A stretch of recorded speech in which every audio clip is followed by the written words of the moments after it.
originally built for mining and safety tasks. That new module introduced as we speak. Most over talent will violently contract his tail flexors and will break her neck. How to help her? I'm afraid my knowledge is...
Hello everyone, and welcome to the Cailee Spaeny channel. We're so glad you're here. If you're new, please consider hitting that subscribe button and giving this video a thumbs up.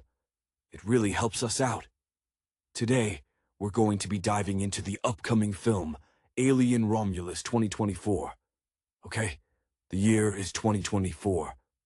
Imagine a bustling space station, a hub of commerce and research, where life, for many, is about progress and pushing boundaries. This is the backdrop for our story, a place that feels both familiar and unsettlingly vast. We're introduced to a young woman, a resourceful and determined individual named Rain. Her background isn't one of privilege, but one forged in the grit of survival, perhaps on a frontier colony or a struggling industrial world, giving her an innate ability to adapt and an eye for practical solutions. This resilience is something that will be tested, profoundly so. She's part of a close-knit group, her chosen family aboard this station. There's Andy, her steadfast companion, always ready with a sardonic quip and a loyalty that runs deep. Perhaps Andy has a background in engineering or mechanics, a hands-on kind of person who understands how things work and how to fix them when they inevitably break, a skill that becomes invaluable. Then there's the charismatic leader, a figure who commands respect, someone with a vision, maybe a driven scientist or an ambitious entrepreneur. Their motivations are often tied to discovery and the betterment of humanity, but as we'll see, ambition can cast long shadows. Their lives take a sharp, terrifying turn when they stumble upon a distress signal, a faint whisper from the void. Driven by a blend of curiosity, a sense of duty, and perhaps a touch of youthful recklessness, they decide to investigate. This act of venturing into the unknown is a classic trope, the siren song of mystery that has lured countless fictional explorers, and it's precisely this allure that pulls them in. What they discover is not a rescue mission, but a tomb, a derelict ship, silent and dark, adrift in the inky blackness. The atmosphere is thick with an oppressive quiet, the kind that screams of something terrible having happened. As they explore its decaying corridors, a sense of unease begins to creep in, a primal instinct that whispers of danger lurking just out of sight. It's in these moments, amidst the flickering emergency lights and the groaning metal, that the true horror begins to unfold. They awaken something ancient and deadly, a creature of pure predatory instinct, a being that embodies the terror of the unknown. This is not a monster of flesh and blood in the way we typically understand it. It's a biological enigma, a perfect killing machine, its every movement designed for swift, brutal efficiency. Its origins are shrouded in mystery, a terrifying testament to nature's capacity for both beauty and extreme violence. It moves with unnerving silence, its adaptations honed over millennia for survival in the harshest environments. The film then becomes a desperate struggle for survival. Rain, drawing on her innate resourcefulness, and Andy, utilizing his practical skills, find themselves at the forefront of this fight. They are forced to confront not only the alien threat, but also their own fears and the fracturing of their group under immense pressure. Each encounter is a brutal dance with death, a test of their courage and their will to live. The claustrophobic confines of the derelict ship become a deadly maze, every shadow a potential hiding place for their relentless pursuer. The narrative emphasizes the isolation of their predicament. They are alone, millions of miles from any potential aid, their only hope lying within their own dwindling numbers and their ability to outsmart a creature that seems to exist solely to hunt and kill. The human element, the bonds of friendship and loyalty, are tested to their breaking point. We see characters reveal strengths they never knew they possessed, and others succumb to despair. The struggle is not just physical, it's a psychological war waged in the darkness. As the story progresses, the audience is privy to fleeting glimpses of the alien's terrifying biology and its relentless pursuit. It's a masterclass in building suspense, relying on suggestion and implication as much as on outright horror. The sounds of its movement, the chilling absence of sound, become as terrifying as any visual cue. The station, once a symbol of human achievement and connection, transforms into a death trap. Its familiar space is now alien territory. Rain and her companions must learn to think like their enemy, to anticipate its movements, to find weaknesses in its seemingly perfect design, if they are to have any chance of escaping this nightmare. The narrative doesn't shy away from the raw terror of their situation. Rain, who likely grew up with stories of survival and self-reliance, finds herself pushed beyond anything she could have imagined. Her every decision is a gamble, her quick thinking a vital asset in navigating the labyrinthine corridors and the even more labyrinthine fear that threatens to consume them. You can almost feel her pulse pounding, the adrenaline coursing through her veins as she strategizes, always with an eye on protecting those she cares about, particularly Andy. His quiet competence, his ability to improvise and repair crucial systems under extreme duress, becomes their lifeline more than once. He's not the type for grand speeches, but his actions speak volumes, a steady anchor in a sea of chaos. The leader's arc is particularly interesting. Initially driven by a thirst for knowledge, or perhaps a desire to secure a legacy, their ambition is now shadowed by immense guilt and responsibility for the catastrophic turn of events. We might see moments where their leadership falters, where the weight of their choices crushes them, forcing them to confront the dark side of their own aspirations. This adds a layer of human frailty to the immense alien threat, reminding us that sometimes the greatest dangers are the ones we bring upon ourselves. The dynamics within the group become incredibly tense. Friendships are strained, trust is tested, and old resentments, if any, can bubble to the surface under such extreme pressure.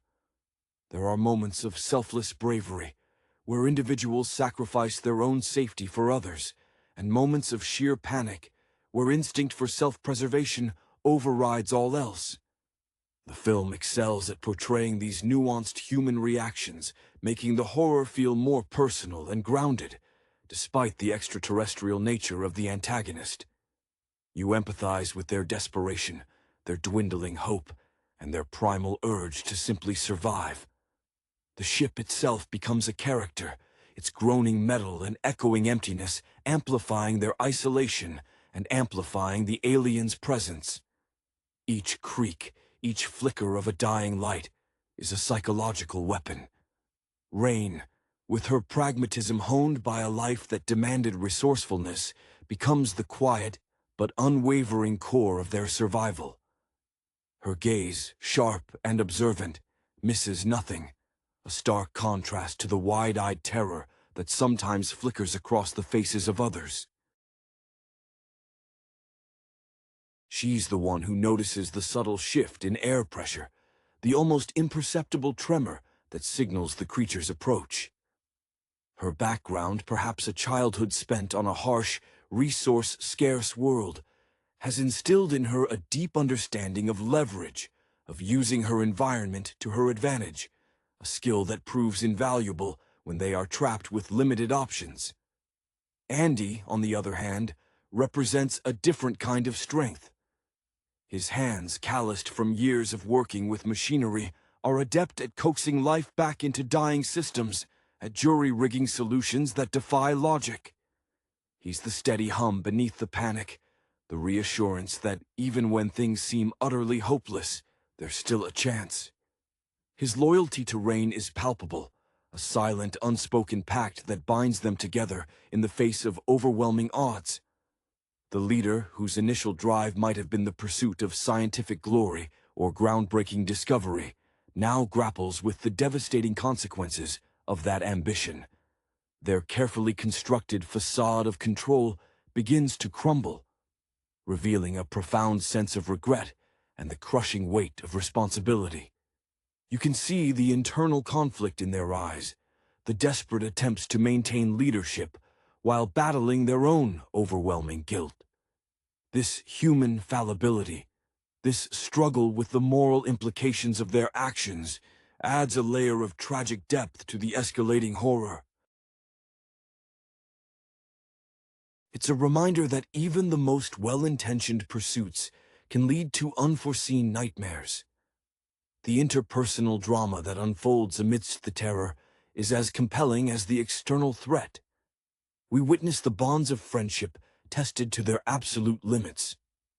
Moments of extraordinary courage emerge, individuals stepping forward to protect others at great personal risk, their actions driven by an unshakable sense of love or duty. Conversely, we also see the primal instinct for self-preservation take hold, leading to desperate choices that can fracture the group even further. The film masterfully portrays these complex human reactions, grounding the extraterrestrial terror in very real, very human emotions. You feel their fear, their dwindling hope, and their desperate, gnawing desire to simply survive another moment. The derelict ship itself becomes a character, its decaying structure, its groaning metal, its echoing emptiness, all serving to amplify their isolation and to make the aliens' presence all the more terrifying. Each creak, each flicker of a dying emergency light is not just a sound or a sight, but a psychological weapon designed to fray their nerves and push them towards the brink of madness. Rain's instincts, sharp and honed by necessity, often guide them through the perilous corridors. Her background, perhaps a life spent in the unforgiving environments of deep space mining colonies or struggling agricultural outposts, has imbued her with a fierce pragmatism and an almost uncanny ability to assess immediate threats. She's not the loudest voice in the room, but her observations are always the most critical, the subtle nuances that others miss. This quiet competence is what Andy, with his grounded, mechanical mind, relies on implicitly. He's the one who can jury-rig a power conduit with scavenged parts or create a diversion using the ship's failing life support, his focus unwavering even as panic flares around him. His connection to Rain is more than just camaraderie. It's a shared understanding forged in the crucible of shared hardship, a silent promise to watch each other's backs. The leader's descent from confident authority to one burdened by grave error is a compelling character study. Their initial drive for discovery, for pushing the boundaries of human knowledge, is now overshadowed by the horrific realization of what they've unleashed. We see the cracks in their composure, the moments of profound doubt, the internal struggle to reconcile their past ambitions with the present nightmare. This character embodies the cautionary tale of unchecked ambition, a potent reminder that the pursuit of greatness can sometimes lead to unimaginable ruin. Their personal torment adds a layer of human tragedy to the alien horror, highlighting the devastating ripple effects of individual choices. The emotional toll on the crew is palpable. The initial camaraderie slowly erodes under the relentless pressure, replaced by suspicion, fear, and desperate measures. There are acts of profound selflessness, individuals sacrificing their own chances of survival for the sake of others, demonstrating the enduring power of human connection. Conversely, there are moments where the primal urge for survival takes over, leading to desperate gambits and fractured alliances. The film excels at capturing these raw, visceral human reactions, making the terrifying ordeal feel deeply personal. You can almost feel their exhaustion, their gnawing hunger for safety, their desperate hope for even a fleeting moment of respite. The derelict ship, a vast, echoing tomb, becomes an active participant in their terror. Its decaying structure, its groaning bulkheads, its pervasive darkness, all conspire to amplify their isolation and to make the aliens' unseen presence all the more menacing. Every misplaced step, every metallic shriek, every flicker of dying light serves as a psychological assault, chipping away at their sanity. The climax of their desperate flight often leads them to a confrontation in a confined, critical area of the derelict vessel, perhaps the engine room or a central command center, spaces that once hummed with life and purpose, but are now suffragette with danger. It's here, amidst sparking consoles and the lingering stench of decay, that Rain and Andy are forced to confront the alien directly, not as a fleeting shadow, but as a tangible, terrifying force. The creature's alien physiology, its grotesque yet perfect adaptation for predation, is revealed in its horrifying full glory.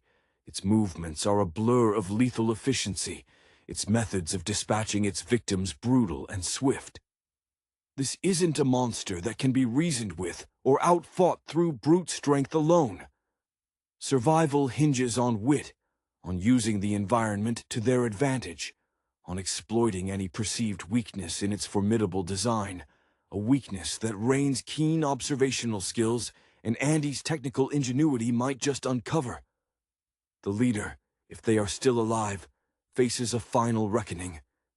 Their hubris, their ambition, now stands directly in the path of destruction they have wrought.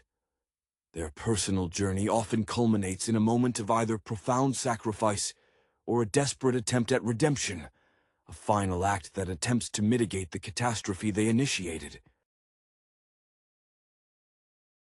This emotional arc adds a poignant layer to the high-octane horror, reminding us that even in the face of unimaginable alien terror, human flaws and the consequences of our actions remain a central, devastating force.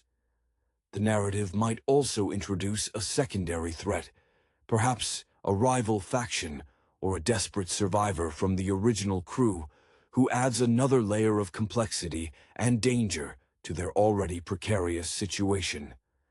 These human elements, vying for survival in their own right, can create further tension and moral dilemmas.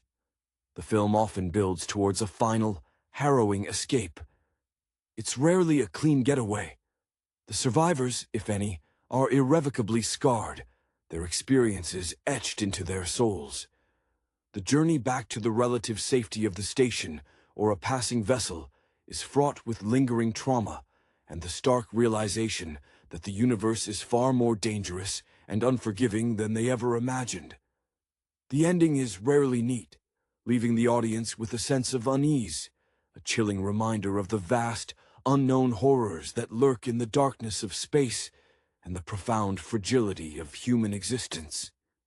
It's a testament to the enduring human spirit, the will to survive against overwhelming odds, and the deep, often unspoken bonds that can emerge when faced with the ultimate test. The final confrontation is often a brutal ballet of survival, played out in the claustrophobic confines of the derelict's core systems. Rain, her gaze now steely with a primal resolve, is the strategic mind using her understanding of the ship's labyrinthine layout and the aliens' relentless pursuit to her advantage. She's the one who devises the gambits, the desperate maneuvers that might offer a fleeting chance of survival.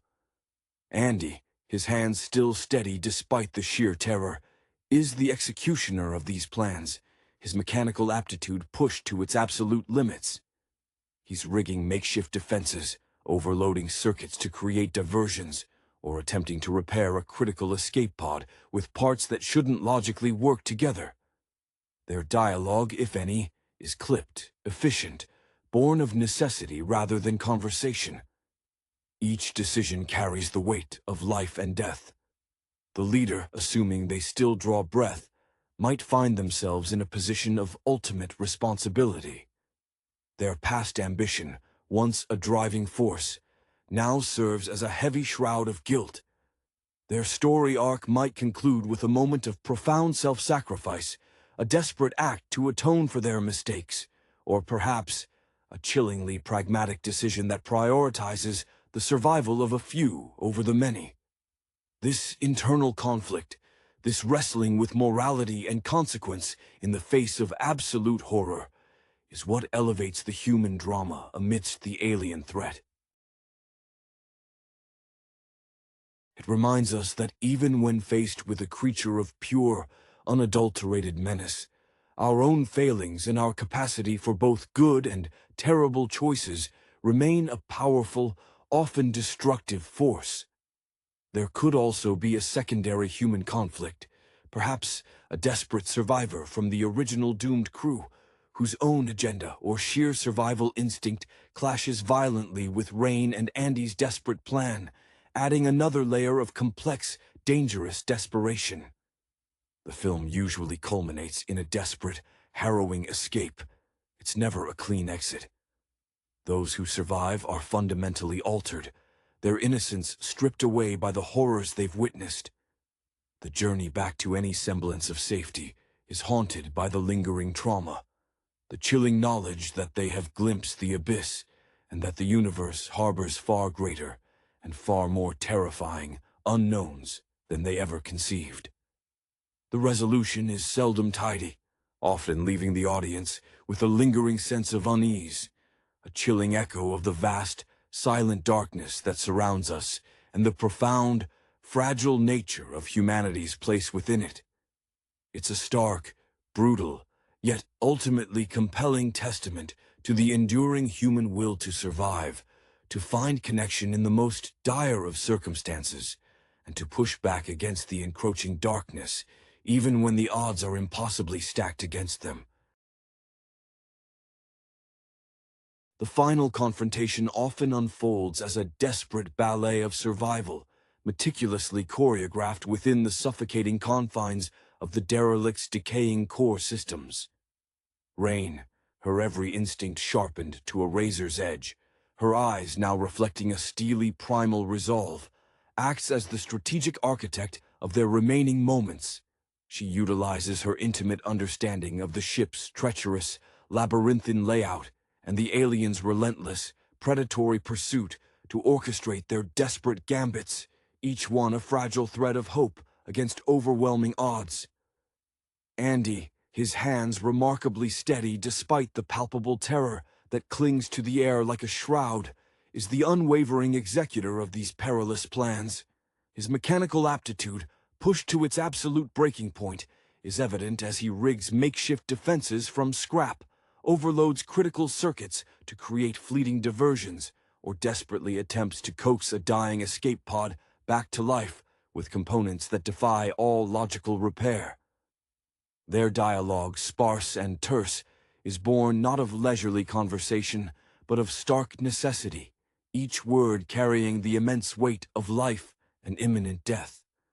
Should the leader, burdened by the catastrophic consequences of their ambition, still draw breath, they are often thrust into a position of ultimate, agonizing responsibility.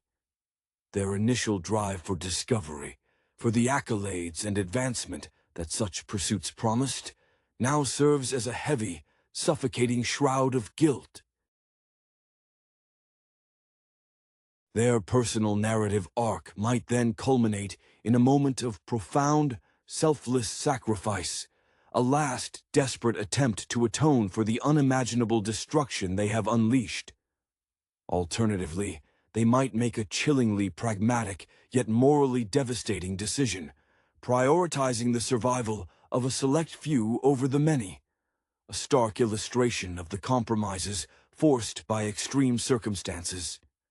This internal conflict, this agonizing wrestling with morality and consequence when confronted with absolute horror, is what truly elevates the human drama woven into the terrifying fabric of the alien threat. It serves as a potent reminder that even when facing a creature of pure, unadulterated menace, our own deeply ingrained human flaws and our capacity for both extraordinary good and devastatingly terrible choices remain a powerful and often destructive force. Furthermore, the narrative might introduce a secondary human conflict, perhaps a desperate survivor from the original doomed crew, whose own desperate agenda, or raw, unyielding survival instinct, clashes violently with Rain and Andy's precarious plan, adding yet another layer of complex, unpredictable danger to their already desperate situation. The film almost invariably builds towards a final, harrowing escape, a desperate scramble for survival that is rarely a clean or triumphant departure. Those few who manage to cling to life are irrevocably altered, their innocence stripped away by the sheer barbarity of the horrors they have witnessed and endured. The journey back to any semblance of safety, whether it be the familiar hum of their original station or the cold, impersonal embrace of a passing vessel, is haunted by the persistent echo of trauma, the chilling knowledge that they have stared into the abyss, and that the universe harbors far greater and far more terrifying unknowns than they had ever dared to conceive. The resolution is seldom neat or comforting, often leaving the audience with a profound and lingering sense of unease, a chilling echo of the vast, silent darkness that surrounds us, and a stark, visceral understanding of the profound, fragile nature of humanity's precarious place within it. It stands as a stark, brutal, yet ultimately compelling testament to the enduring, indomitable human will to survive, to forge connections in the most dire of circumstances, and to push back against the encroaching darkness, even when the odds are impossibly, terrifyingly stacked against them. The narrative then shifts focus to the psychological toll of their ordeal.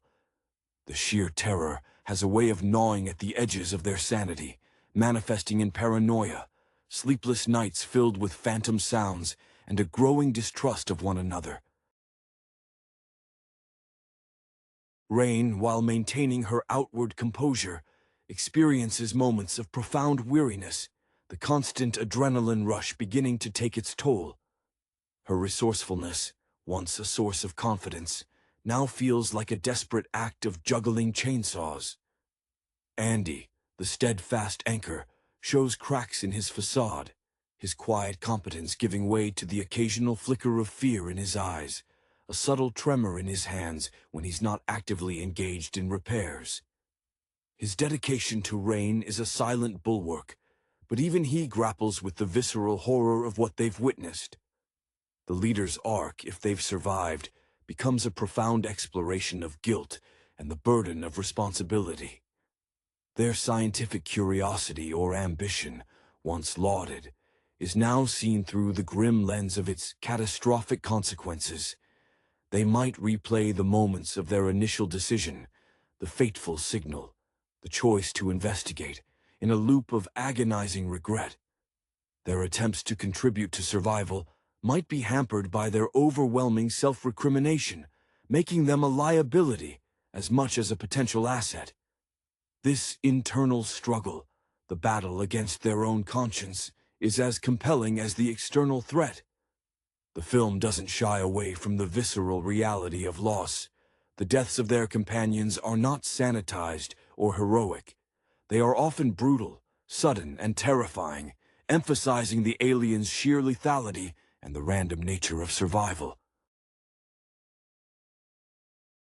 These moments of loss serve as stark reminders of their precarious situation and amplify the desperation. The remaining survivors are left to grapple with grief, survivor's guilt, and the crushing realization of their isolation. The camaraderie that once existed is now a fragile thing, constantly threatened by the pervasive fear and the dwindling hope. Each creak of the hull, each flicker of a dying light, becomes a potential harbinger of their final moments. The silence between scares is as potent as the sounds of terror, filled with the unspoken anxieties and the palpable dread of what might be lurking just beyond their line of sight. The psychological scars left by their ordeal are as profound as any physical wounds. Rain, though outwardly resilient, battles a deep-seated exhaustion, the constant drain of adrenaline leaving her perpetually on edge. Her once reliable resourcefulness feels more like a frantic, desperate improvisation, a constant struggle to keep ahead of an invisible enemy. You can see it in the slight tightening of her jaw, the way her gaze darts to every shadow. Andy, the steadfast, reliable presence, begins to show the strain. The steady hands that soothed so many mechanical crises might now exhibit a faint tremor when not engaged in a critical repair. His loyalty to Rain remains unwavering, a silent, reassuring force, but the terror he's witnessed is etched in the depths of his eyes. His quiet demeanor now carries a new weight, a visible acknowledgement of the darkness they've faced. If the leader has survived, their journey becomes a harrowing study in guilt and the crushing weight of unintended consequences. The ambition that once propelled them, the scientific curiosity that drove their fateful decision, is now viewed through the bleak, unforgiving prism of its devastating outcome. They might replay that initial signal, the choice to investigate, the moments that led to the unraveling of everything in an agonizing, self-inflicted loop of regret. Their attempts to contribute to the group's survival are often undermined by this overwhelming self-recrimination, making them a volatile element, as much a potential liability as a genuine asset. This internal conflict, this relentless battle against their own conscience, is a compelling thread that runs parallel to the external, terrifying threat, highlighting the human cost of catastrophic decisions. The film makes no attempt to sanitize the stark, brutal reality of their losses. The deaths of their companions are rarely depicted as clean or heroic. Instead, they are often gruesome, sudden, and intensely terrifying, serving as stark, visceral reminders of the aliens' unparalleled lethality and the sheer randomness that dictates who lives and who dies. These moments of profound loss shatter any lingering illusions of safety, amplifying the desperation that now permeates every breath they take. The survivors are left to grapple with the raw, unbidden grief, the heavy burden of survivors' guilt, and the crushing, isolating realization of their utter solitude. The once strong bonds of camaraderie are now fragile, constantly tested by the pervasive fear and the ever-diminishing embers of hope. Every metallic groan of the hull, every dying flicker of a compromised light, becomes a palpable harbinger of their potential final moments. The silence that falls between the bursts of terror is often more unnerving than the screams, filled with the unspoken anxieties and the palpable dread of what unspeakable horror might be lurking just beyond their peripheral vision. The psychological toll of their ordeal is a palpable force, far more insidious than the physical threats. Rain, though maintaining a semblance of outward control, battles a deep-seated exhaustion that gnaws at her resolve. The constant adrenaline surge, once a tool for survival, now feels like a draining burden, leaving her perpetually on edge. Her sharp gaze, so often focused on immediate threats, now betrays a flicker of weariness, a testament to the relentless pressure. Andy, the quiet anchor in their storm of fear, also shows the strain.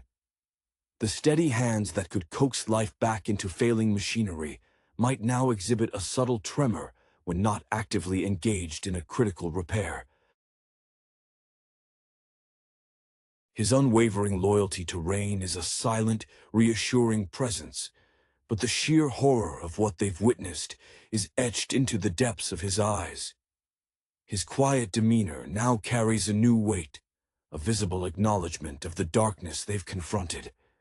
Should the leader, now a figure burdened by the immense gravity of their decisions, still remain among the living, their journey transforms into a profound exploration of guilt and the crushing weight of unintended consequences. The ambition that once fueled their every endeavor, the scientific curiosity that drove their fateful choice to investigate, is now viewed through the bleak, unforgiving prism of its devastating outcome. They might find themselves trapped in an agonizing, self-inflicted loop, replaying that initial signal, the critical decision to explore, the very moments that initiated the unraveling of everything. Their attempts to contribute to the group's desperate struggle for survival are often hampered by this overwhelming self-recrimination, making them a volatile element, as much a potential liability as a genuine asset. This internal conflict, this relentless battle against their own conscience, is a compelling thread that runs parallel to the external, terrifying threat, underscoring the profound human cost of catastrophic decisions. The deaths of their companions are rarely depicted as clean, heroic sacrifices. Instead, they are often gruesome, sudden, and intensely terrifying, serving as stark, visceral reminders of the aliens' unparalleled lethality and the sheer, unyielding randomness that dictates who lives and who dies. The survivors are left to grapple with raw, unbidden grief, the heavy burden of survivors' guilt, and the crushing, isolating realization of their utter solitude.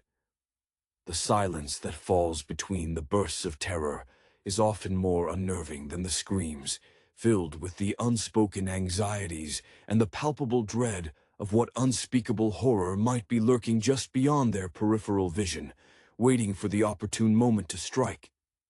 The lingering silence is the most potent weapon in the creature's arsenal. It's a thick, suffocating blanket that presses in on their already frayed nerves, amplifying every phantom sound and fueling every burgeoning paranoia. Rain, usually so adept at compartmentalizing, finds herself fighting against the urge to flinch at her own shadow, her senses on a perpetual, agonizing high alert. The cold, hard logic that has guided her through countless survival scenarios begins to buckle under the weight of sheer terror. She catches herself staring at Andy, her eyes searching his face for any sign of the same creeping dread that threatens to consume her. A silent plea for reassurance in the face of overwhelming despair. He meets her gaze, a flicker of understanding passing between them, a shared burden that binds them tighter than any vow.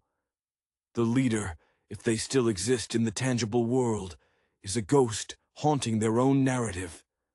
Their attempts to contribute are often clumsy, riddled with the agony of their past decisions. A misplaced tool, a poorly chosen word, can send ripples of panic through the remaining crew. They might find themselves retracing their steps, not physically, but mentally, each memory a fresh wound.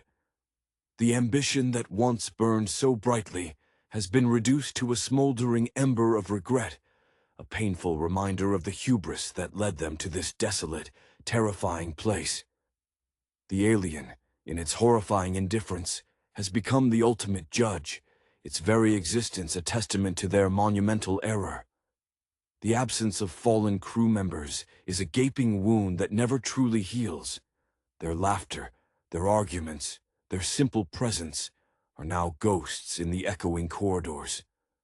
The survivors carry the weight of their memory, a heavy shroud of survivors' guilt that makes every moment of continued existence feel like a betrayal.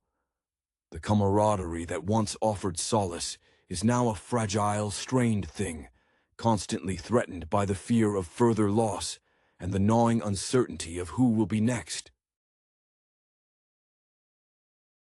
They huddle together, seeking warmth and protection in their shared vulnerability. But even this closeness is tinged with a primal instinct for self-preservation that whispers insidious doubts. The ship itself, a dying behemoth of metal and shadow, continues its mournful groan, each creak a prelude to an unknown horror, each flickering light a false beacon of hope in the encroaching darkness. The lingering silence becomes their most potent adversary, a thick, suffocating blanket that presses in on their already frayed nerves. It amplifies every phantom sound, every creak of the dying ship, fueling the burgeoning paranoia that festers like a physical wound. Rain, usually so adept at compartmentalizing, finds herself fighting against the primal urge to flinch at her own shadow, her senses locked in a perpetual, agonizing state of high alert.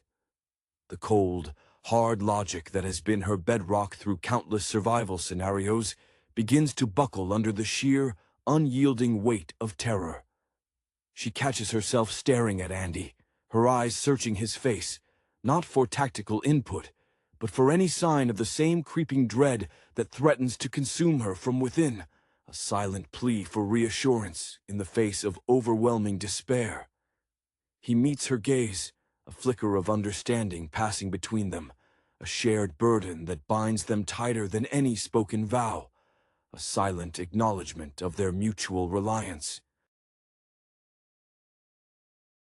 The leader, should they still exist as a tangible presence in this desolate reality, has become a ghost haunting their own narrative. Their attempts to contribute are often clumsy, each action laced with the agonizing sting of their past decisions. A misplaced tool, A poorly chosen word that triggers a cascade of panicked reactions can send devastating ripples through the remaining crew. They might find themselves retracing their steps, not physically through the derelict's decaying corridors, but mentally, each unearthed memory a fresh, agonizing wound. The ambition that once burned so brightly has been reduced to a smoldering ember of regret, a painful, constant reminder of the monumental hubris that led them to this desolate, terrifying place. The alien, in its horrifying, inscrutable indifference, has become the ultimate, silent judge, its very existence a chilling testament to their catastrophic error in judgment. The absence of their fallen crew members is a gaping wound that never truly heals, a void that echoes with the phantom sounds of laughter, arguments, and simply the comforting rhythm of their presence. These memories now haunt the echoing corridors like spectral inhabitants. The survivors carry the crushing weight of their memory, a heavy shroud of survivors' guilt that makes every moment of continued existence feel like a profound betrayal. The camaraderie that once offered solace and strength is now a fragile, strained thing, constantly threatened by the primal fear of further loss and the gnawing uncertainty of who will be the next to fall. They huddle together, seeking a desperate warmth and protection in their shared vulnerability. But even this proximity is tinged with a deep-seated, primal instinct for self-preservation that whispers insidious doubts into their already fractured minds. The ship itself, a dying behemoth of twisted metal and pervasive shadow, continues its mournful, metallic groan, each creak a prelude to an unknown horror, each flickering light a cruel false beacon of hope in the encroaching, all-consuming darkness. The alien presence, unseen yet ever felt, is a maestro of psychological manipulation. It doesn't need to physically manifest to inflict its terror. It's in the way the ship's systems glitch at the most critical moments, the sudden, inexplicable drop in temperature that sends shivers down spines, the whispers of static that sound unnervingly like distorted voices. Rain feels it as a prickling sensation on her skin, a primal alarm bell that her conscious mind struggles to rationalize. She finds herself scanning the empty spaces, convinced that the creature is not just lurking, but toying with them, feeding on their growing dread. Andy, ever the pragmatist, tries to find logical explanations, but even his mechanical mind can't account for the sheer malevolence that seems to permeate the very air they breathe. He catches Rain's anxious glances, and his own quiet unease grows, a silent understanding passing between them that their enemy is far more than just a physical threat. The leader's internal torment manifests as a profound detachment, a desperate attempt to escape the reality of their actions. They might become obsessed with meticulously cleaning a piece of equipment that has no bearing on their survival, or endlessly reciting scientific data that is now utterly irrelevant. This is not a conscious act of sabotage, but a symptom of their shattered psyche, a mind desperately trying to find a point of control in a universe that has spun wildly out of it. Their guilt is a palpable entity, a suffocating presence that even the alien seems to acknowledge, perhaps sensing the exquisite torment. Each lapse in their judgment, each moment of faltering resolve, serves as a painful echo of the initial, fatal decision, a constant reminder of the lives they have extinguished through their ambition. The ghosts of their fallen comrades are more than just memories. They become specters in the survivors' lives. The silence is punctuated by imagined whispers, fleeting glimpses in peripheral vision. A discarded tool belonging to a lost crewmate might trigger a wave of grief and regret so intense it threatens to incapacitate the survivor. The shared experiences that once forged their bonds are now tinged with the bitter sorrow of absence. Rain, who once saw her crew as extensions of her own capability, now feels the hollowness of each missing piece. Andy, who offered quiet support and understanding, now carries the weight of unspoken condolences for those he couldn't protect. Their huddled proximity, once a source of comfort, now serves as a stark reminder of how few of them remain, a dwindling candle flame against an encroaching darkness. The ship's groans are no longer just the sounds of decay, but the lamentations of a tomb, each echo a whisper of the finality that awaits them. Alien Romulus, slated for a 2024 release, arrives as a much-anticipated entry into a franchise that has consistently pushed the boundaries of horror and science fiction. This installment, directed by Fede Alvarez, a filmmaker whose previous works like Don't Breathe and Evil Dead demonstrate a keen understanding of tension and visceral scares, seems poised to recapture the primal dread that defined Ridley Scott's original masterpiece. Alvarez's career is marked by a talent for crafting claustrophobic environments and relentlessly paced narratives, often with a focus on resourcefulness and survival against overwhelming odds. This background suggests that Alien Romulus will likely eschew the more philosophical or action-oriented detours of some sequels and return to the core tenets of the series. A vulnerable group of individuals trapped with an unstoppable, terrifying organism. The film's premise, involving a group of young people on a derelict space colony, immediately taps into the cabin-in-the-woods trope, a familiar yet effective horror structure. The inspiration for this setting likely draws from the vast and largely unexplored territories of deep space, a canvas ripe for the introduction of unknown horrors. The visual language of the Alien franchise has always been a crucial component of its success, blending advanced technology with a gritty, lived-in aesthetic. One can anticipate Romulus leaning into this, perhaps with a renewed emphasis on the practical effects and creature design that made the xenomorph an iconic cinematic monster. The film's reported emphasis on practical effects, a nod to the original's groundbreaking approach, is particularly encouraging. This commitment to tangible scares, rather than relying solely on CGI, often lends a greater sense of weight and realism to the monstrous threats, making them feel more present and dangerous. The narrative's focus on a younger cast suggests a potential exploration of themes relevant to new generations, perhaps about inherited fears, the consequences of past mistakes, whether human or alien, or the struggle for identity in an indifferent universe.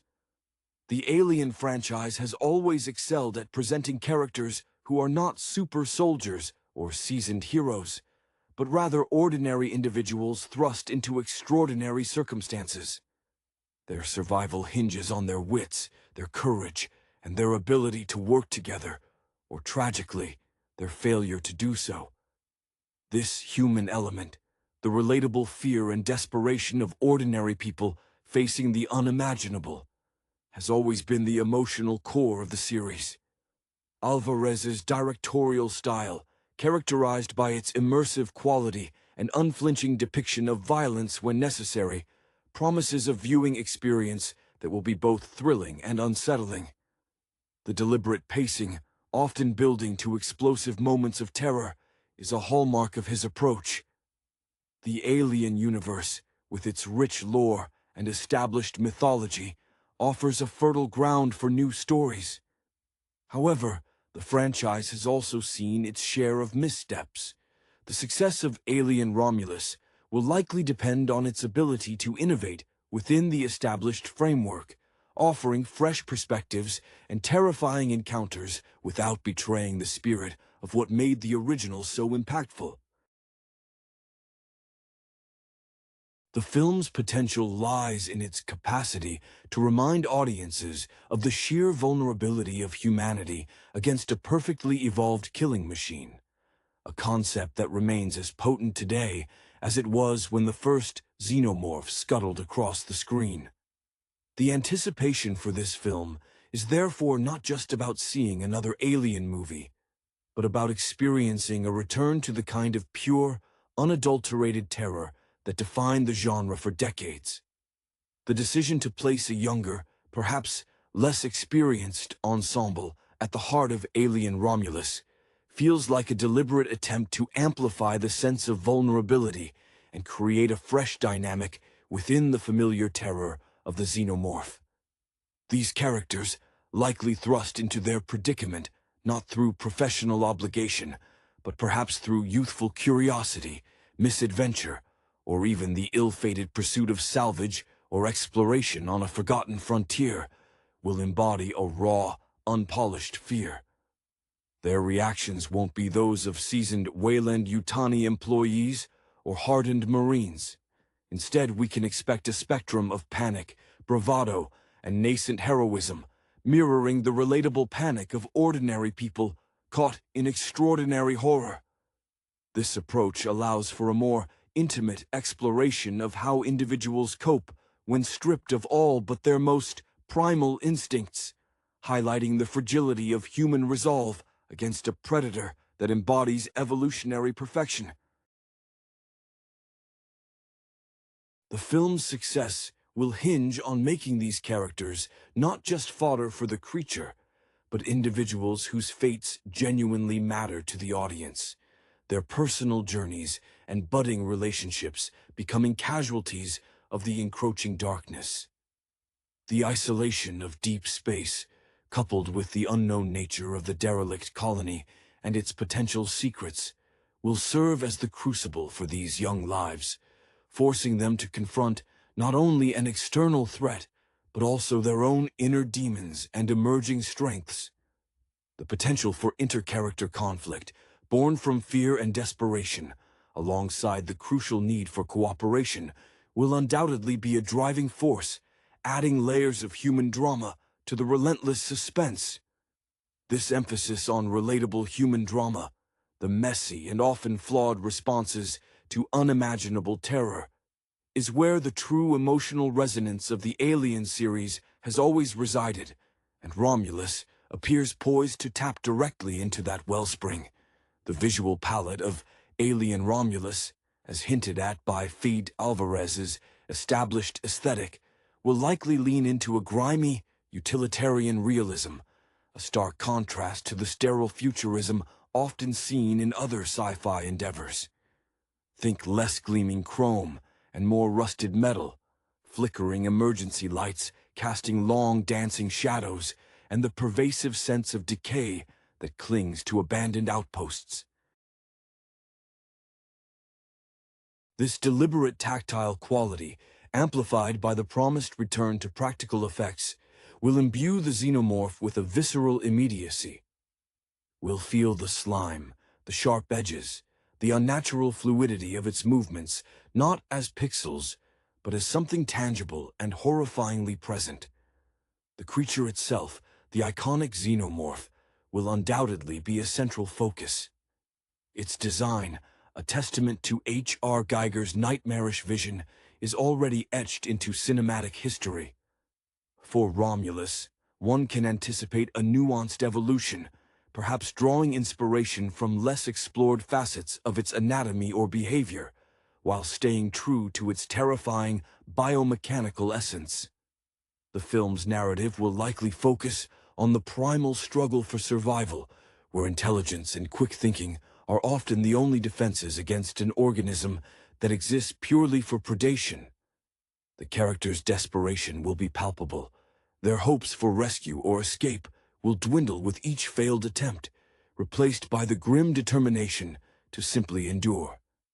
The sound design, a critical element in building suspense, will undoubtedly play a significant role. The chilling hiss of the xenomorph, the metallic clang of machinery under duress, the frantic, ragged breaths of the protagonists. All these auditory cues will contribute to an overwhelming sense of dread and isolation, trapping the audience within the film's claustrophobic universe alongside the characters. The very architecture of the derelict colony will become a character in itself, its corridors, ventilation shafts, and dark corners offering both potential hiding places and death traps, mirroring the organism's own predatory environment. This intricate interplay of setting, creature design, and sound will coalesce to create an immersive experience that harks back to the original film's masterful execution of atmospheric horror. The young protagonists of Alien Romulus will likely grapple with more than just the immediate terror of the xenomorph. They'll be forced to confront their own nascent identities and the weight of inherited legacies, both familial and societal. Imagine a character whose parents were lost to the dangers of space exploration, instilling in them a deep-seated fear and perhaps a reckless defiance. Or perhaps a pair of siblings, their bond tested by the extreme circumstances, forced to make impossible choices that will forever alter their relationship. The filmmakers will undoubtedly explore the spectrum of human resilience, from the quick-thinking strategist to the terrified individual frozen by fear, and the quiet strength of those who find courage in the face of annihilation. Their dialogue won't be eloquent speeches of heroism, but rather choked whispers, desperate pleas, and primal screams. The film's success in this regard will depend on its ability to imbue each character with a distinct personality and a believable arc, however brief, making their individual struggles and sacrifices resonate deeply. The claustrophobia of the derelict station will amplify these emotions, each cramped passageway and echoing chamber, a constant reminder of their entrapment and the ever-present threat. The flickering lights and the oppressive darkness will mirror their dwindling hope, creating a psychological landscape as terrifying as the physical one. The narrative may also touch upon themes of consequence and culpability. Perhaps the young crew's own recklessness or curiosity led them to this cursed place, forcing them to face the fallout of their actions alongside the alien menace.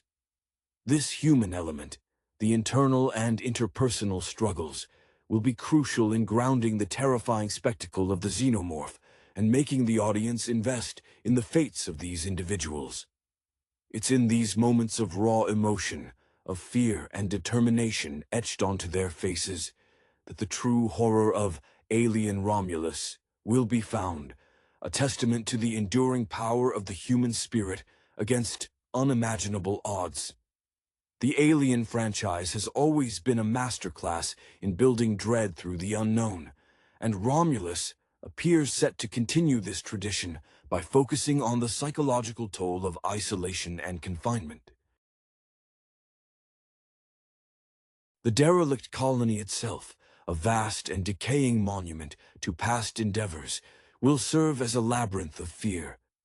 Its very silence, punctuated by the groans of stressed metal and the distant, unsettling skittering, will breed paranoia. The characters will constantly be questioning what lurks in the shadows, what unseen horrors might be observing their every move. This palpable sense of unseen presence is a cornerstone of effective horror, preying on the audience's own imagination. Fede Alvarez's penchant for creating immersive, almost tangible environments will be crucial here, making the audience feel as trapped and vulnerable as the protagonists. The film will likely explore the breakdown of order and reason under extreme duress. As supplies dwindle, as hope fades, and as the casualties mount, the veneer of civilization will likely crack, revealing the raw, animalistic survival instincts within the human characters. This internal conflict, the struggle between self-preservation and the nascent desire to protect others, will be as compelling as the external threat. The moral ambiguities that arise in such desperate situations can be as terrifying as the xenomorph itself, forcing audiences to question what they themselves would do when pushed to the absolute limit. The film's visual language will likely lean into stark contrasts, the oppressive, almost oppressive darkness of the station against the fleeting, desperate bursts of light from flashlights or emergency panels. This play of light and shadow will not only enhance the atmosphere, but also serve to disorient the characters and the audience, creating moments of intense surprise and terror. The sound design, as previously mentioned, will be a critical player in this psychological warfare, with every creak, every distant echo, and every guttural growl designed to ratchet up the tension and create an almost unbearable sense of anticipation. This meticulous attention to sonic detail will ensure that the fear is not just seen, but deeply felt. The pursuit of knowledge, or perhaps simple curiosity, may be the initial catalyst that draws the young crew to this forgotten corner of space, a decision that will inevitably lead them down a path of unimaginable terror. They might be scavengers seeking valuable salvage, eager explorers venturing where no one has dared in decades, or even individuals seeking refuge from a troubled past, only to find a far more ancient and deadly form of oblivion. Their individual motivations, their hopes and dreams for the future, will be brutally extinguished by the cold, evolutionary calculus of the xenomorph. One can envision a character, perhaps the pragmatic and resourceful leader, desperately trying to maintain order amidst the escalating chaos, their stoic facade crumbling as they witness the loss of those they've sworn to protect. Another might be the empathetic medic, their attempts to heal becoming futile against the creature's predatory efficiency, their compassion turning to despair as they are forced to make impossible triage decisions. Then there's the quiet, observant individual, initially overlooked, who may possess a unique insight or resilience that becomes crucial in their fight for survival, their inner strength blossoming under the immense pressure. The psychological toll will be immense, with paranoia festering like a disease. Every shadow will seem to writhe, every distant sound a harbinger of doom. The isolation will gnaw at them, the vast emptiness of space outside a cruel mockery of their confined, desperate existence. Their past regrets and anxieties will resurface, amplified by the constant threat, as they grapple with the very real possibility that their mistakes have led them to this fatal encounter. The film will likely delve into the fragility of human connection under duress, exploring how fear can either forge unbreakable bonds or shatter relationships beyond repair, with betrayals and sacrifices becoming equally probable outcomes. The visual storytelling will emphasize the raw, unglamorous reality of survival, with their once gleaming equipment now battered and failing, their pristine uniforms stained with sweat, grime, and blood. The grimy, utilitarian aesthetic will extend to their personal effects, small tokens of their former lives becoming poignant reminders of what they stand to lose.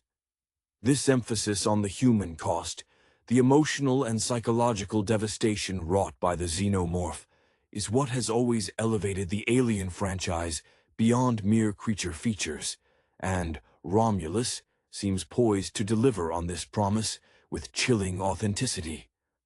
The sterile, metallic gleam of traditional sci-fi is deliberately absent from the envisioned aesthetic of Alien Romulus. Instead, expect a world steeped in a palpable sense of decay and neglect. The derelict colony, a character in its own right, will be a symphony of groaning metal, flickering, unreliable lights, and pervasive dust and grime. This tactile environment, amplified by a commitment to practical effects for the xenomorph, promises to immerse the audience in the horror. The creature itself, a triumph of biomechanical design, will be rendered with a terrifying physicality. Its movements will be unnervingly fluid, yet jarringly unnatural, its acidic blood a tangible threat. The inherent terror of the xenomorph lies in its perfection as a predator, a force of nature devoid of emotion or remorse. Its appearance will likely be an evolution, drawing from the established iconography while perhaps hinting at new, equally horrifying anatomical details or behaviors, always within the Gigeresque framework that defined its initial terror. The narrative will undoubtedly focus on the raw, unadulterated struggle for survival, where the character's intelligence and adaptability are their only weapons against an organism driven by an insatiable predatory instinct. Their desperation will be a palpable force, their initial hopes of rescue or escape giving way to a grim, primal will to simply endure. The sound design will be a crucial element in this immersive horror, with the chilling hiss of the xenomorph, the desperate, ragged breaths of the protagonists, and the ominous clangs of failing machinery, all working in concert to build an atmosphere of suffocating dread and isolation.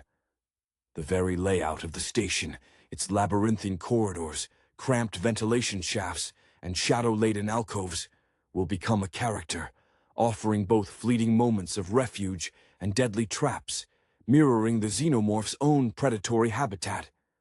This intricate interplay between the environment, the creature's design, and the auditory landscape is what will create a deeply unsettling and primal experience, echoing the masterful execution of atmospheric horror that defined the original film. The decision to surround the core narrative with a younger cast, as seen in Alien Romulus, offers a potent avenue for exploring themes of inherited fear and the consequences of past decisions, both human and alien. These individuals, likely embarking on this mission due to curiosity, necessity, or perhaps even a youthful sense of invincibility, will represent a fresh, unfiltered reaction to existential terror. Their fear won't be the seasoned, weary dread of a corporate operative. It will be raw, visceral, and immediate. We can anticipate a spectrum of responses, from frozen panic and desperate pleas to flashes of unexpected courage and the desperate scramble for self-preservation. The narrative will likely emphasize their relative inexperience, highlighting how their lack of hardened cynicism makes them both more vulnerable and, potentially, more adaptable. Their personal histories, hinted at through brief interactions or lingering anxieties, will become amplified under the pressure, revealing coping mechanisms that are either their salvation or their undoing. Imagine a character haunted by a familial legacy tied to a past xenomorph encounter, their life choices unknowingly leading them back into the jaws of the very threat that destroyed their loved ones. Another might be an estranged sibling, forced to confront shared trauma and conflicting survival strategies in the claustrophobic confines of the derelict ship, their fractured relationship becoming a microcosm of the larger struggle for unity against overwhelming odds. The visual and auditory design will work in tandem to amplify these emotional states. The oppressive silence of the derelict station will be punctuated by the subtle sounds of their heightened anxiety, the ragged intake of breath, the nervous tremor in their voice, the almost imperceptible thud of a racing heart. The flickering lights will cast long, distorted shadows, making every corner a potential hiding place for unseen horrors and a mirror for their own inner demons. This focus on the psychological landscape of fear, intertwined with the physical threat of the xenomorph, will be crucial in crafting a deeply resonant and terrifying experience that harks back to the franchise's roots. The very concept of this lost colony vessel, the Romulus, serves as a poignant symbol of broken promises and technological hubris. It's likely a ghost ship, a testament to ambition that spiraled into a nightmare, its inhabitants lost to time and whatever unspeakable entity now calls it home. The young crew venturing aboard are not seasoned explorers or military personnel. They are likely individuals drawn by the allure of salvage, or perhaps even seeking a refuge from a society they feel alienated from. This makes their predicament all the more tragic and their reactions more relatable. We can imagine a character who is a skilled engineer, whose innate desire to fix and understand things becomes both a strength and a fatal flaw when faced with a biological entity that defies all logic and repair. Another might be a charismatic leader whose optimism is slowly eroded by the relentless horror, forcing them to make increasingly brutal decisions that weigh heavily on their conscience. The isolation of deep space, the sheer emptiness outside the Romulus, will serve as a constant, oppressive reminder of their predicament. Every creak of the hull, every distant clank, will be amplified in the terrifying silence, fueling paranoia and doubt. Their dwindling resources will not just be physical, food and air, but also psychological. Hope will be a flickering candle, easily extinguished by the sheer, overwhelming power of the xenomorph. The film will likely explore the erosion of social constructs under extreme duress. Friendships will be tested, loyalties questioned, and survival instincts will be laid bare. This raw, unvarnished depiction of human nature at its breaking point is a hallmark of the Alien series, and Romulus seems poised to deliver this with a fresh, youthful perspective. The dread will be cumulative, built not just on jump scares but on the pervasive sense of hopelessness and the slow, agonizing realization that they are simply prey. The genesis of the Romulus itself, as a setting, likely stems from a fascination with humanity's relentless drive to push boundaries, a drive that often leads to unforeseen and terrifying consequences. This derelict vessel isn't just a backdrop, it's a character that embodies the hubris of progress and the chilling silence of abandonment. The young explorers boarding it are not necessarily looking for trouble, but rather for opportunity. Perhaps they are a ragtag crew of salvagers, their youthful optimism and drive for profit blinding them to the inherent dangers of uncharted, long-abandoned sectors of space. Or maybe they are more idealistic, seeking to uncover the secrets of a lost era of human exploration, driven by a thirst for knowledge that will ultimately lead them to confront a primal, evolutionary nightmare. This mixture of youthful ambition and a touch of recklessness provides fertile ground for relatable characters whose inevitable descent into terror will be all the more impactful. We can picture a character who, despite their age, possesses a sharp intellect and an uncanny ability to navigate complex machinery, their skills initially celebrated as essential for survival, but later becoming a grim burden as they realize the true nature of the threat they face. Contrast this with another, whose defining trait is their deep empathy, a quality that will be tested to its absolute limits as they witness the brutal efficiency of the xenomorph, forcing them to confront the horrifying reality of loss and the erosion of their own humanity. The psychological toll of isolation will be a significant factor. The vast, indifferent expanse of space outside the Romulus will serve as a constant, unnerving counterpoint to the claustrophobic confines of the ship, amplifying their sense of being utterly alone and vulnerable. The very silence of the vessel, broken only by the groans of stressed metal and the distant, unsettling sounds that hint at the presence of something ancient and deadly, will breed a constant state of anxiety and suspicion.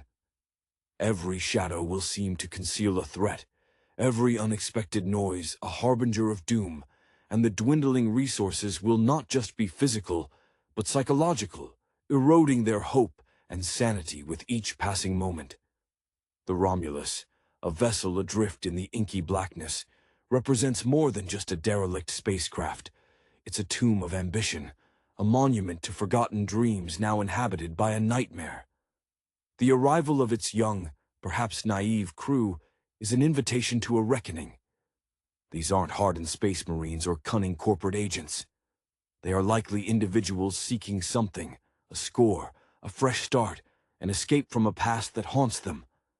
Their relative inexperience is their greatest vulnerability, their youthful curiosity, a fatal lure into a meticulously crafted trap. Imagine a young woman, a prodigy in xenobotanical studies, eager to catalog the unique flora of a supposedly abandoned research outpost, her scientific curiosity tragically misaligned with the biological horror that awaits. Beside her, a jaded but fiercely loyal older brother, perhaps a former street racer with an uncanny knack for piloting and improvisation, whose protective instincts will be pushed to their breaking point. The psychological pressure cooker of this environment will be immense. The silence will be a suffocating blanket, punctuated by the ship's own death throes and the subtle yet terrifying sounds that betray the xenomorph's presence. Paranoia will be a constant companion, every shadow a potential hiding place, every echo a whisper of impending doom. Their dwindling supplies will not just be a matter of sustenance, it will be a constant, gnawing reminder of their inevitable fate. Hope will become a luxury, a fleeting distraction from the grim reality of being hunted. The narrative will likely delve into the unraveling of social bonds, the raw, primal instincts that emerge when faced with utter annihilation. Friendships forged in perceived safety will be tested to their breaking point, perhaps shattering under the weight of fear and self-preservation, or conversely, solidifying into unbreakable bonds of shared trauma and sacrifice. This complex interplay of interpersonal dynamics against an unfathomable external threat is where the true horror of the Alien saga has always resided, and Romulus promises to explore this with unflinching realism and a fresh, young perspective. The very act of boarding the Romulus, a vessel steeped in the spectral residue of its former occupants, will be an act laden with a palpable sense of foreboding. The initial descent into its cavernous, dust-laden halls will feel like entering a forgotten mausoleum. Each step will echo unnervingly, the air thick with the scent of decay and stale, recycled atmosphere, a stark contrast to the vital, if perhaps limited, air the young crew breathes. For a character like Kai, the de facto leader whose stoic exterior masks a deep-seated anxiety inherited from a father lost to the void, every metallic groan of the ship will be a phantom echo of his past trauma. His eyes, sharp and constantly scanning, will dart into the oppressive shadows, searching for threats that his rational mind dismisses, but his primal instincts scream are present.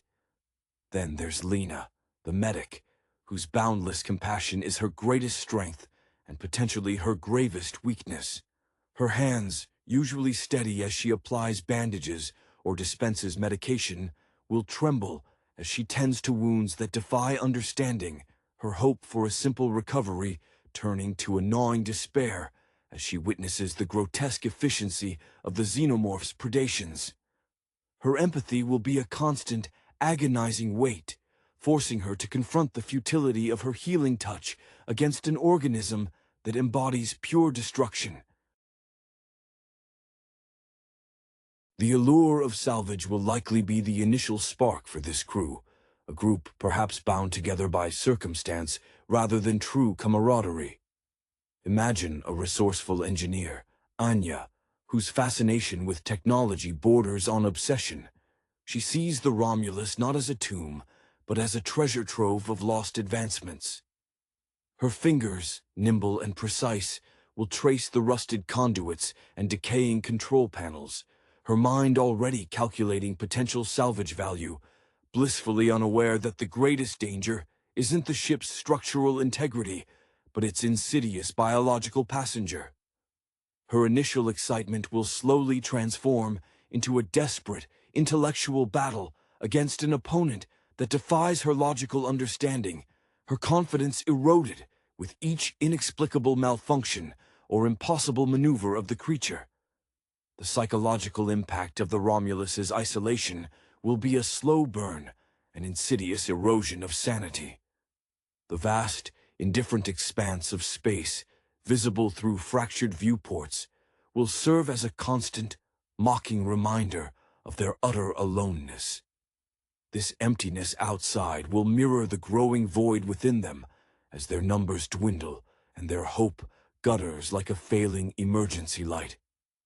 The silence, broken only by the ship's mournful groans and the faintest, most unsettling skittering from the ventilation shafts, will become a weapon in itself, breeding paranoia that festers like a deep wound. Every shadow will seem to writhe with unseen horrors, every distant clang a harbinger of their imminent demise. The characters will begin to turn inward, their past regrets and insecurities surfacing in the suffocating darkness, their relationships strained and tested to their breaking point. The film will explore the spectrum of human response under unimaginable pressure, the desperate cries for help that go unanswered, the whispered confessions of fear, the flicker of defiance in a young protagonist's eyes, and the agonizing realization that their youthful exuberance has led them to this ultimate, inescapable nightmare.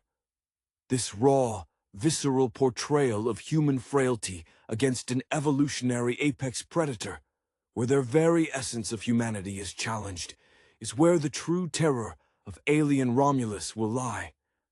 The Romulus is not merely a derelict, it is a haunted husk, a decaying tomb, whispering tales of ambition gone awry. Its very architecture will be a testament to a forgotten era of human endeavor, now warped by time and the insidious presence that has claimed it. The metallic corridors, once gleaming with purpose, are now pitted with rust, stained with the dark, dried remnants of past horrors, and illuminated by emergency lights that flicker with a desperate, dying pulse. These lights, casting long dancing shadows, will play tricks on the eyes, transforming mundane objects into lurking terrors and magnifying the already palpable sense of unease. Among the young crew, there might be a stark contrast between those driven by a desperate need for survival and those still clinging to a semblance of youthful bravado or academic curiosity. Consider the character of Reese, a street-smart scavenger, his face etched with the scars of a life lived on the fringes. His primary motivation is simple: get in, get what he can, and get out.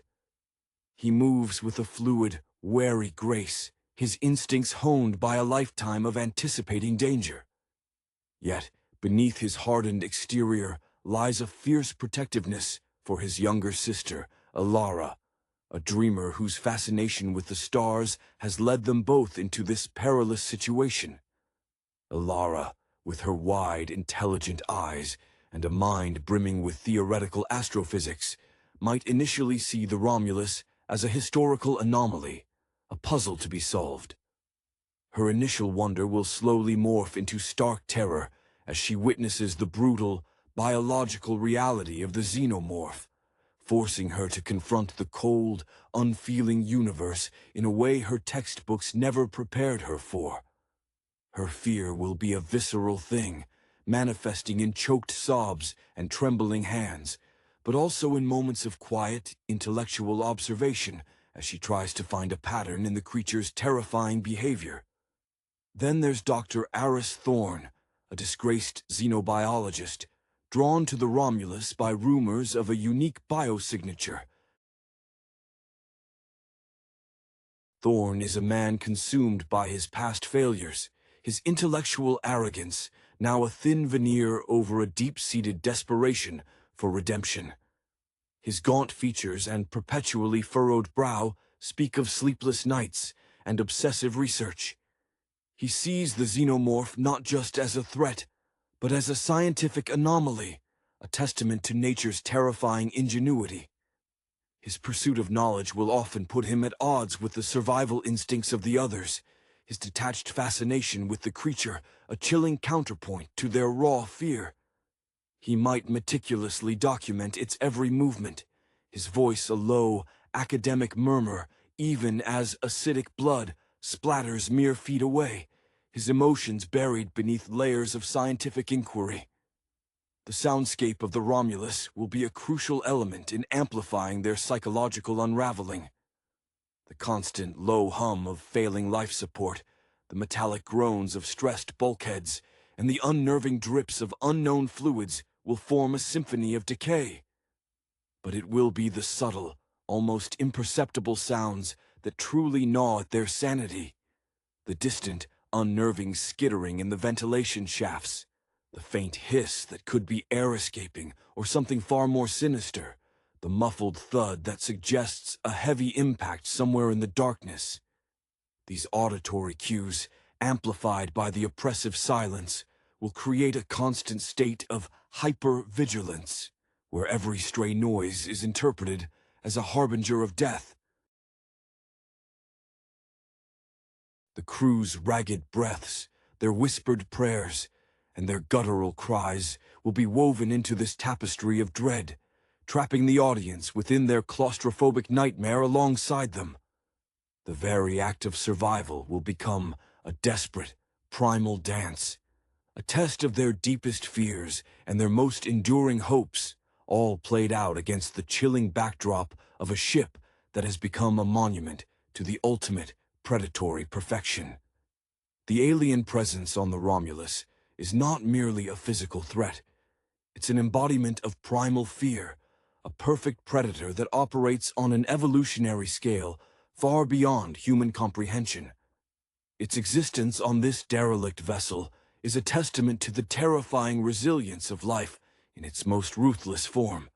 The creature, in its various stages of horrifying development, will be a master manipulator of its environment, utilizing the ship's decaying infrastructure as its hunting ground.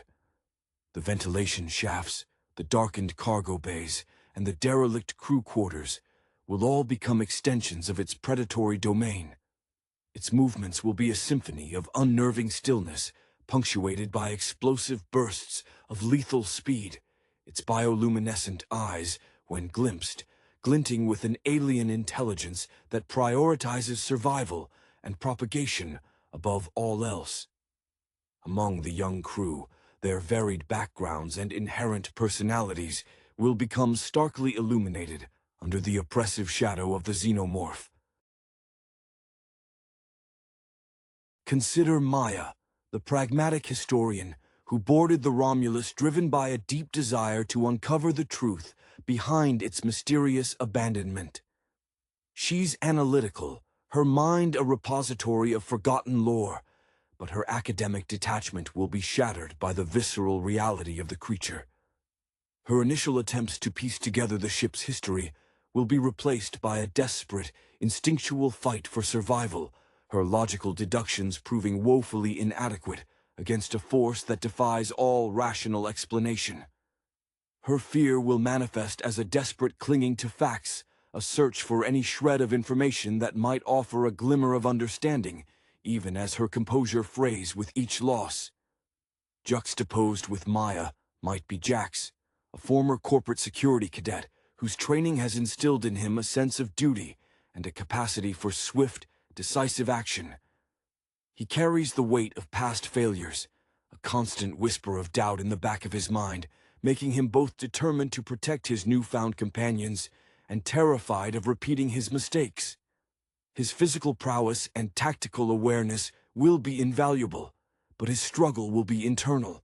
How to reconcile his ingrained protocols with the sheer, unadulterated terror of facing an enemy that cannot be reasoned with or outmaneuvered through conventional means. His fear will manifest as a tightly controlled aggression, a constant need to be in motion, to act, lest he succumb to the paralyzing dread that threatens to consume him. The sounds of the Romulus, as previously emphasized, will become an extension of the xenomorph's terror. The guttural clicks and hisses will be more than just noise. They will be the language of a predator, a constant reminder of its proximity. The film will likely employ a masterful use of audio occlusion, where sounds are heard but the source remains unseen, amplifying the paranoia. A sudden, deafening screech from the darkness could be a creature's attack, or it could be the ship's decaying hull finally giving way, the ambiguity a torment in itself.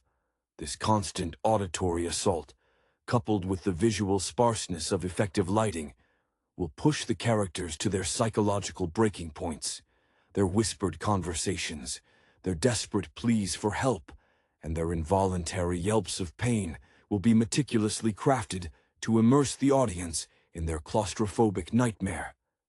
The inherent horror of the xenomorph lies not just in its physical form, but in its ability to strip away the veneer of civilization, revealing the raw, animalistic fear that lies dormant within the human psyche. The Romulus is more than just a derelict. It's a monument to failed aspirations, a silent testament to a past that refused to stay buried. Its very emptiness is a canvas upon which the ultimate predator paints its masterpiece of terror. For the young crew, a mix of scavengers, thrill-seekers, and perhaps those simply trying to outrun their own demons, this journey into the ship's decaying bowels is an involuntary descent into hell. Their motivations, however varied, will soon coalesce into a singular, desperate objective: survival. Consider Kai, the reluctant leader whose youthful optimism has been slowly chipped away by the harsh realities of his life. He possesses a quiet resilience, a flicker of hope that he desperately tries to shield the others from extinguishing.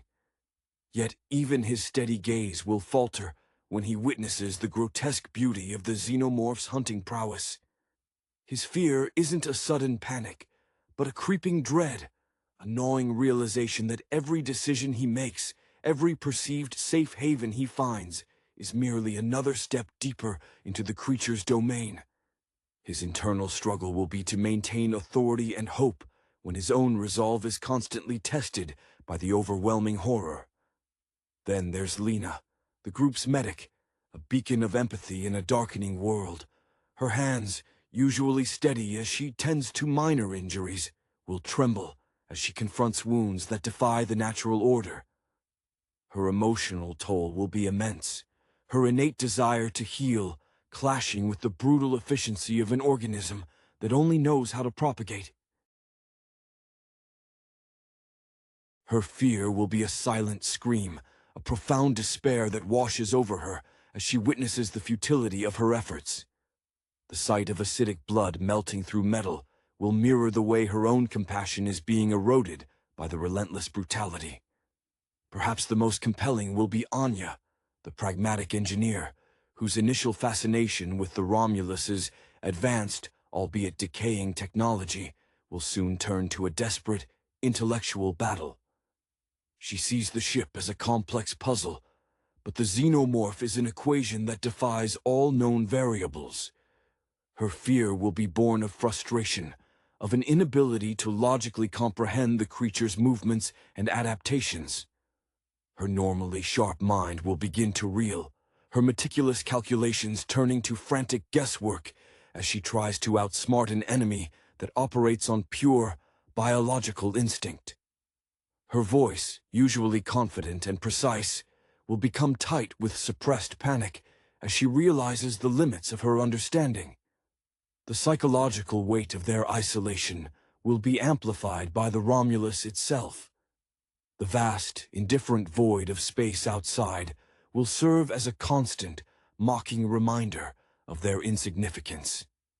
The ship's silence, broken only by the groans of stressed metal and the phantom skittering that suggests something ancient and malevolent is always just out of sight, will become a suffocating presence. Their conversations will dwindle to hushed whispers, their trust eroded by the constant threat of betrayal, not from each other, but from their own fraying nerves. The film will explore how fear can either forge unbreakable bonds or shatter relationships into irreparable pieces, with the lingering possibility of sacrifice and betrayal becoming as terrifying as the creature itself. The tactile nature of the environment, the grime, The flickering lights and the oppressive darkness will combine with the sonic assault to create a visceral experience, ensuring that the fear is not just seen, but deeply, uncomfortably felt. Hello, everyone, and welcome to the Cailee Spaeny channel. We're so glad you're here. If you're new, please consider hitting that subscribe button and giving this video a thumbs up.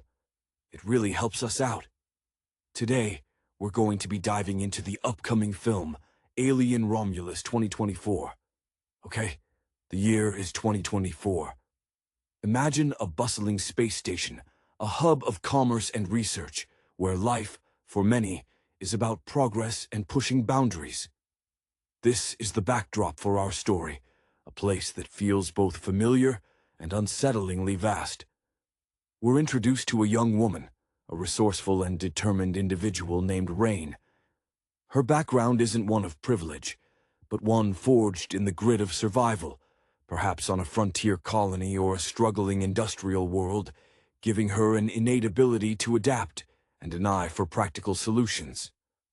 This resilience is something that will be tested, profoundly so. She's part of a close-knit group, her chosen family aboard this station. There's Andy, her steadfast companion, always ready with a sardonic quip and a loyalty that runs deep. Perhaps Andy has a background in engineering or mechanics, a hands-on kind of person who understands how things work and how to fix them when they inevitably break, a skill that becomes invaluable. Then there's the charismatic leader, a figure who commands respect, someone with a vision, maybe a driven scientist or an ambitious entrepreneur.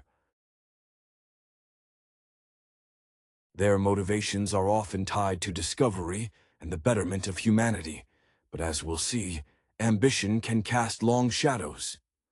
Their lives take a sharp, terrifying turn when they stumble upon a distress signal, a faint whisper from the void. Driven by a blend of curiosity, a sense of duty, and perhaps a touch of youthful recklessness, they decide to investigate. This act of venturing into the unknown is a classic trope, the siren song of mystery that has lured countless fictional explorers, and it's precisely this allure that pulls them in. What they discover is not a rescue mission, but a tomb, a derelict ship, silent and dark, adrift in the inky blackness. The atmosphere is thick with an oppressive quiet, the kind that screams of something terrible having happened. As they explore its decaying corridors, a sense of unease begins to creep in, a primal instinct that whispers of danger lurking just out of sight. It's in these moments, amidst the flickering emergency lights and the groaning metal, that the true horror begins to unfold. They awaken something ancient and deadly, a creature of pure predatory instinct, a being that embodies the terror of the unknown. This is not a monster of flesh and blood in the way we typically understand it. It's a biological enigma, a perfect killing machine, its every movement designed for swift, brutal efficiency. Its origins are shrouded in mystery, a terrifying testament to nature's capacity for both beauty and extreme violence. It moves with unnerving silence, its adaptations honed over millennia for survival in the harshest environments. The film